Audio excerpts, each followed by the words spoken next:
Oke, baiklah. Assalamualaikum warahmatullahi wabarakatuh. Selamat sore, salam olahraga. Perkenalkan, nama saya Muhammad Aikil Fikri. Saya kelas dari FZKR 4D 2019. NIM saya 6193311 Adapun terciptanya video ini untuk memenuhi salah satu mata kuliah dari strategi pembelajaran Penjas dosen pengampu Dr. Muhammad Irfan SPD MPD. Baiklah, untuk mempersingkat waktu, di sini saya ingin menjawab beberapa soal UAS ujian akhir semester dari mata kuliah strategi pembelajaran Penjas.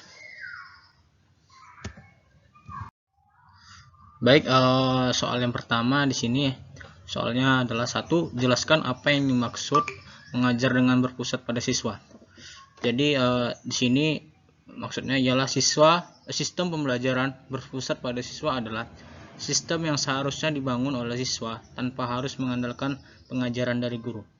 Masih kurangnya minat baca siswa membuat mereka mengandalkan pengajaran guru di kelas, dan hasilnya siswa harus memahami dulu apa yang disampaikan. Seharusnya siswa membaca materi pelajaran terlebih dahulu supaya apa yang tidak dipahami dan tidak dapat dipahami dapat ditanyakan langsung. Kelambatan dalam proses pembelajaran inilah yang membuat siswa tertinggal dengan siswa lain yang rasa ingin tahunya besar. Jadi disinilah maksud dari mengajar dengan berpusat pada siswa. Baik, masuk ke soal yang kedua, yaitu jelaskan yang dimaksud strategi mengajar berpusat pada guru, dan jelaskan pula pada situasi dan kondisi yang bagaimana strategi ini efektif dilakukan.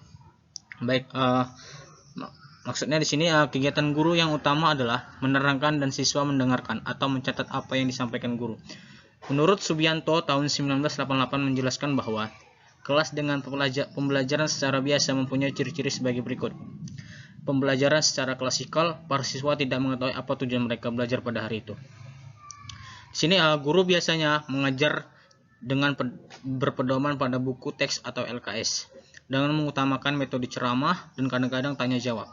Tes atau evaluasi yang bersifat sumatik dengan maksud untuk mengetahui perkembangan jarang dilakukan. Siswa harus mengikuti cara belajar yang dipilih oleh guru dengan patuh mempelajari urutan yang ditetapkan guru, dan kurang sekali mendapat kesempatan untuk menyatakan pendapat. Baik, masuk ke soal yang ketiga. Di sini maksudnya ada 11 gaya mengajar pendidikan jasmani yang menurut karya Muska Moston.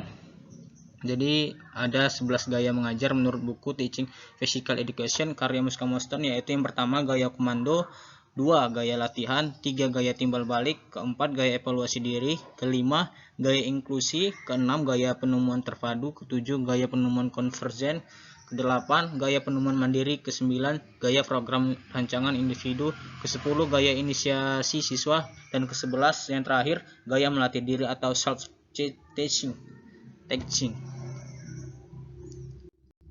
Baik, di sini dijelaskan 7 gaya mengajar dalam Penjas menurut Moston yang orientasinya berpusat pada siswa. Yang pertama yaitu gaya timbal balik atau resiprokal. Di sini pada gaya ini siswa bekerja dengan temannya dan memberikan umpan balik kepada temannya itu berdasarkan kriteria yang ditentukan oleh guru. Jadi berpusat dia kepada siswa. Yang kedua, gaya evaluasi diri atau self check. Tujuan dari gaya ini adalah untuk memenuhi cara mengerjakan tugas dan memeriksa atau mengevaluasi pekerjaan sendiri.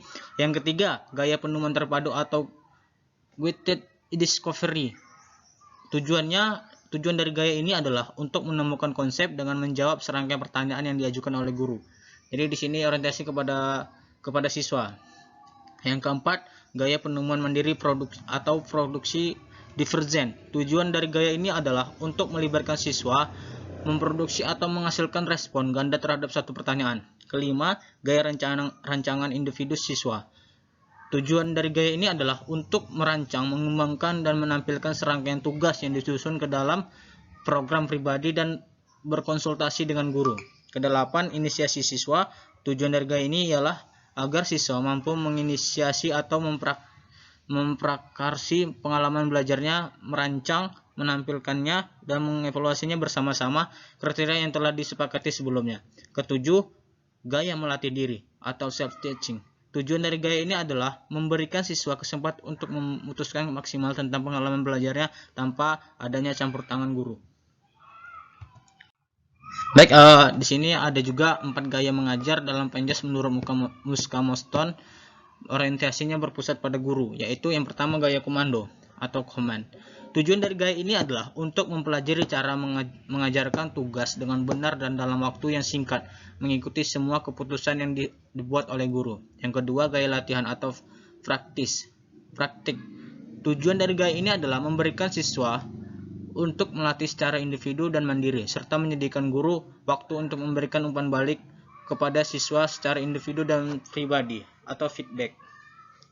Ketiga, gaya inklusi. Tujuan dari gaya ini adalah untuk memahami cara memilih tugas atau kegiatan yang bisa ditampilkan dan memberikan tantangan untuk mengevaluasi pekerjaan sendiri. Yang keempat, yang terakhir, gaya penemuan konvergen. Tujuan dari gaya ini adalah siswa mencari solusi dan masalah dan belajar untuk mengklarifikasi isu tentang menggunakan prosedur yang logis, beralasan, dan berpikir kritis. Baik, masuk ke soal yang keempat adalah jelaskan yang dimaksud mengajar menggunakan pendekatan saintifik. Pembelajaran dengan pendekatan saintifik adalah proses pembelajaran yang dirancang sedemikian rupa agar peserta didik secara aktif mengkonstruk konsep, hukum, atau prinsip melalui tahap-tahapan mengamati atau mengidentifikasi atau menemukan masalah, merumuskan masalah, mengajukan atau merumuskan hipotesis, mengumpulkan data dengan berbagai teknik, menganalisis data, menarik kesimpulan, dan mengkomunikasikan konsep, hukum, atau prinsip yang ditemukan menurut Kurinasih 2014. Masuk ke soal yang kelima atau yang terakhir. Kurikulum ke-13 menuntut guru pendidikan jasmani mengajar menggunakan pendekatan saintifik.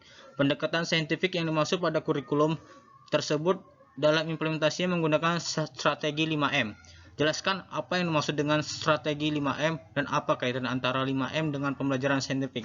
Jadi strategi 5M itu ada yang pertama yaitu mengamati, menanya, mengumpulkan informasi atau mencoba. Yang keempat, mengasosiasikan, mengelola informasi, dan yang kelima, yang terakhir, mengkomunikasikan. Jadi di sini maksud dari mengamati itu ialah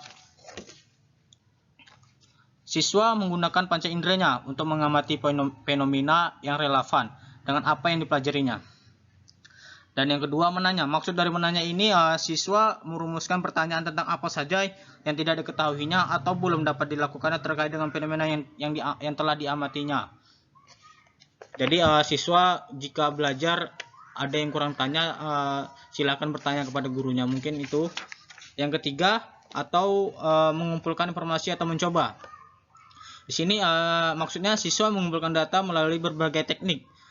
Misalnya melakukan eksperimen, mengamati objek kejadian aktivitas, wawancara dengan narasumber, membaca buku pelajaran, dan sumber lain diantaranya buku referensi, kamus, ensiklopedia, media massa, atau serangkaian dan data statistik. Baik, masuk yang ke terakhir yaitu mengkomunikasikan. Jadi di sini maksudnya siswa menyampaikan jawaban terhadap pertanyaan-pertanyaan mereka ke kelas secara lisan dan atau tertulis atau melalui media lain. Jadi strategi 5M itu ada yang mengamati, menanya, mengumpulkan informasi, mengasosiasikan, mengelola informasi, dan mengkomunikasikan. Jadi mungkin itu saja yang dapat saya jelaskan dari beberapa butir soal dari mata kuliah strategi pembelajaran Penjas. Lebih dan kurang saya mohon maaf. Saya akhiri, wabillahi taufiq wal hidayah. Assalamualaikum warahmatullahi wabarakatuh. Selamat sore, salam olahraga.